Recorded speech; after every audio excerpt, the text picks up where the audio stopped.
નમસ્કાર વાલા વિદ્યાર્થી મિત્રો, કેમ છો? મજામાં ને?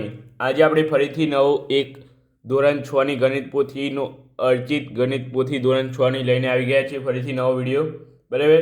તો આનું આખું સોલ્યુશન આપણી યુટ્યુબ ચેનલ પર તમને મળી જશે. તો બીજે તમારે ક્યાંય પણ જવું નહીં પડે, એટલું તમને આપણે ગેરંટી આપીએ છીએ. તો ચાલો આનું આપણે આજે વિડીયો નંબર 1 લઈને આવ્યા છીએ અને આજે આપણે જોવાના છીએ અહીં આનો આલેખ 1 એટલે એક્ઝામ્પલ નંબર 9, બરાબર? નિયમ, માહિતીનું નિયમ શું છે? અહીંયા માહિતીનું નિયમન, બરાબર? તો અહીંયા તમારે સૂચના આપેલી છે કે એકતાએ એના 6થા ધોરણના વિદ્યાર્થીઓના બૂટના નંબરની માહિતી એકઠી કરી છે. તેમને માહિતી નીચે પ્રમાણે છે. તો માહિતી પરથી આવૃત્તિ કોષ્ટક તૈયાર કરો. તો અહીંયા તમારે બૂટ નંબર લખવાનો છે. પહેલાં તો અહીંયા શું છે? જો અહીંયા 5, 4, 6, 7 આટલું જ દેખાય છે ને તમને? બીજું કંઈ છે? 5, 6, 7, 4 અને બીજું કંઈ હશે 1, 8, બરાબર? એટલે લખી દઈએ અહીંયા 4, 5, 6, 7, 8, બરાબર? આપણે અહીંયા બૂટનો ક્રમ લખી દીધો. અહીંયા કઈ સંખ્યા છે એ લખી દીધી. હવે અહીંયા પહેલાં શું છે?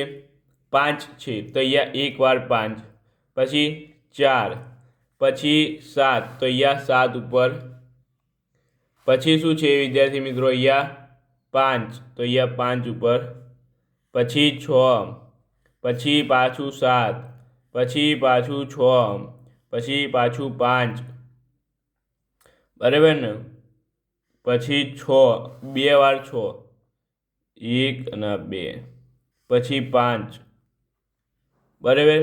પછી 4, પછી 5 એટલે અહીંયા આમ, પછી 6 એટલે અહીંયા આમ, પછી 8 અહીંયા 8 આવી ગયા, પછી 7 છે તો અહીંયા 7, અહીંયા 4, અહીંયા 6, અહીંયા 5, અહીંયા 6, પછી અહીંયા 4 ફરી આવ્યા, પાછા 6 ફરી આવ્યા, પછી 5, પછી 7, પછી 6, પછી 7,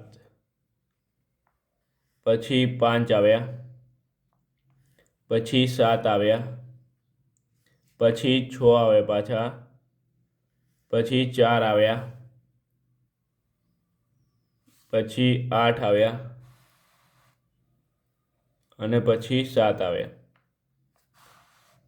બરાબર? તો આ તમને ખબર પડી ગઈ ને વિદ્યાર્થી મિત્રો કઈ રીતે કરવાનું?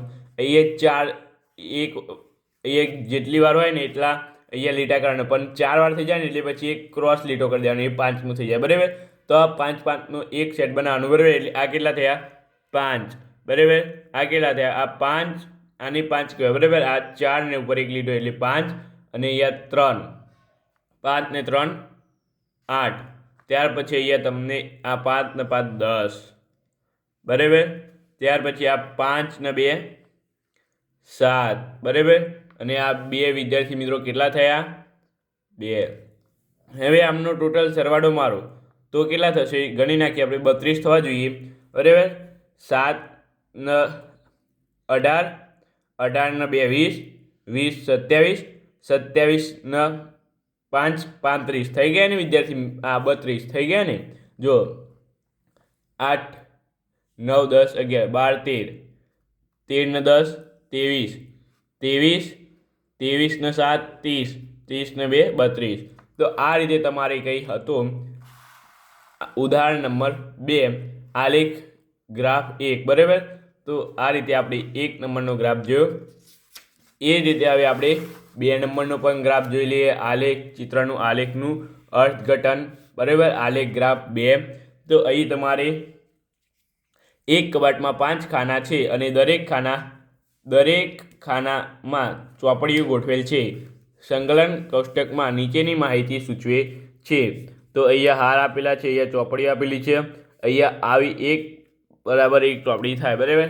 તો અહીંયા હાર એકમાં કેટલી ચોપડીઓ છે? 1 2 3 4. હાર બેમાં કેટલી છે? 1 2 3 4 5. હાર ત્રણમાં 1 2. હાર ચારમાં સૌથી વધારે છે ને વિદ્યાર્થી મિત્રો, 1 2 3 4 5 6 7 8 ચોપડીઓ છે વિદ્યાર્થી મિત્રો. ત્યાર પછી હાર પાંચમાં 1 2 ને 3 ચોપડીઓ છે. તો અહીંયા જોઈ લઈએ. હવે ક્વેશ્ચન આપ્યા છે, તો આ ક્વેશ્ચન આપણે અટેમ્પ્ટ કરવા પડશે, એટલે કે આના જવાબ આપણે આપવા પડશે. કઈ હારમાં સૌથી વધારે ચોપડીઓ છે? તો અહીંયા કઈ હારમાં તમને સૌથી વધારે દેખાય છે? હાર ચારમાં. તો અહીંયા લખવાનું હાર ચારમાં સૌથી વધારે ચોપડીઓ છે, બરાબર ને વિદ્યાર્થી મિત્રો? ખબર પડી ગઈ ને? ત્યાર પછી સૌથી ઓછી ચોપડીઓ કઈ હારમાં છે? તો વિદ્યાર્થી મિત્રો તમને આમાંથી સૌથી ઓછી ચોપડીઓ કઈ હારમાં દેખાય છે? હા, હાર ત્રણમાં ને. તો અહીંયા લખવાનું આપણે કે હાર ત્રણમાં સૌથી ઓછી ચોપડીઓ છે, બરાબર. ત્યાર પછી એવી કઈ હાર છે કે જેમાં એક પણ ચોપડી નથી? એવી કઈ હાર છે જેમાં એક પણ ચોપડી નથી વિદ્યાર્થી મિત્રો? તો અહીંયા એવી કઈ હાર છે કે જેમાં એક પણ ચોપડી ન હોય? તો ના, એવી કોઈ હાર જ નથી. તો અહીંયા આપણે લખી દેવાનું નીચે કે અહીં એવી કોઈ હાર નથી કે જેમાં એક પણ ચોપડી ન હોય.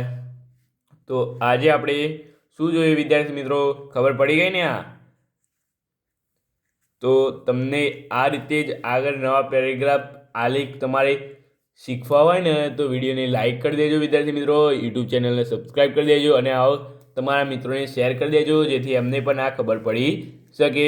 તો ચાલો વિદ્યાર્થી મિત્રો, વિડીયોને લાઇક શેર અને સબસ્ક્રાઈબ જલ્દી કરી દો અને નીચે સારી કમેન્ટ કરી દેજો, જેથી કરીને તમને ખબર પડી શકે, બરાબર. તો આ આપણે જોઈ લીધા આના જવાબો.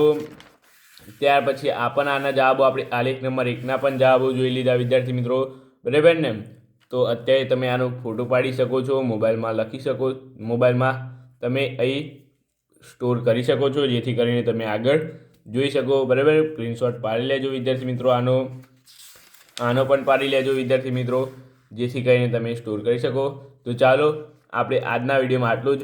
મળીએ નવા વિડીયોમાં. Thank you so much. Video જોવા બદલ તમારો ખૂબ ખૂબ આભાર.